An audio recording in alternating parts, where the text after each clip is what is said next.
કેશોદ તાલુકાના અજાબ ગામે અતિ ભારે વરસાદ પડતા નીચાણવાળા વિસ્તારોમાં પાણી ભરાતા કાદવ કીચડ અને મચ્છરનો ઉપદ્રવ વધી રહ્યો છે।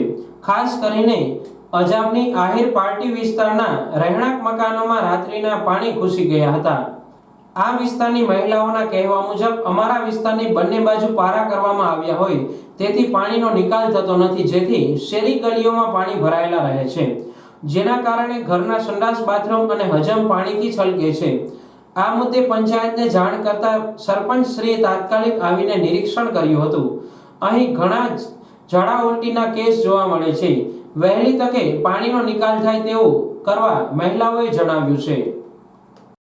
આ પાણી આ ફરિયામાં ભરાવાથી અમારે આ વર્ષમાં છે ને હજમ સંડાસમાં પાણી ભરી જાય અને છોકરાને ઝાડા ઉલટી અને મચ્છરની બહુ ઓલી છે ને પાણીમાં અમને કોઈ ધ્યાન દેતું નથી। પાણી જાતું હતું એ બંધ કરાવી દીધું। બે સરપંચની મુલાકાત લીધેલી છે કે સરપંચની મુલાકાતે લીધી અમારે પાણીનો નિકાલ જોઈએ, બીજું કઈ કોઈ જવાબ દેતું નથી। ઓલી બાજુથી પાણી જાવક બંધ કરી દીધી છે ને આ બે બાજુથી પાણીની આવક જાવક બંધ કરી દીધી છે। અમારે પાણી નિકાલ જોઈએ, બીજું કઈ અમને બધું ડુંગરા હતા પણ બોરી દીધા છે, બીજું કઈ નહીં। અમારે પાણી નિકાલ જોઈએ, બીજું કઈ નહીં। હજમે બેહી ગઈ અટાણે અમારા છોકરાઓને કે હલાતું નથી, પાણી કરી ગયું ને ફરવા પડે છે અમારે, બીજું કઈ નહીં। નિશાળે છોકરાઓને જાવું હોય ને તો અમારે આ બારો બાંધો અમારે સુરક્ષા માટે બાંધો, પણ અટાણે અમારે જવાની તકલીફ છે। પણ અટાણે અમારે રાતે અમે આવ્યા, અમારે ગોઠણ પાણી હતું કે આમાં હલાતું નહોતું કે હવે ઘરમાં પાણી ભરી જાય એમ હતું। રાતે સંડાસમાં પાણી ભરી ગયું, અમે બધા જાગીને કોથળા ને બધું જબલા ને એવું બધું ભરાવી દીધું સંડાસની હજમમાં અટાણે પાણી જતું નથી ને અટાણે અમારા ઘરમાં આ બધું જો એ તમે જોઈ શકો ને કે આ બધો ખાડો થઈ ગયો છે, પાઇપ બધું નીકળી ગયું છે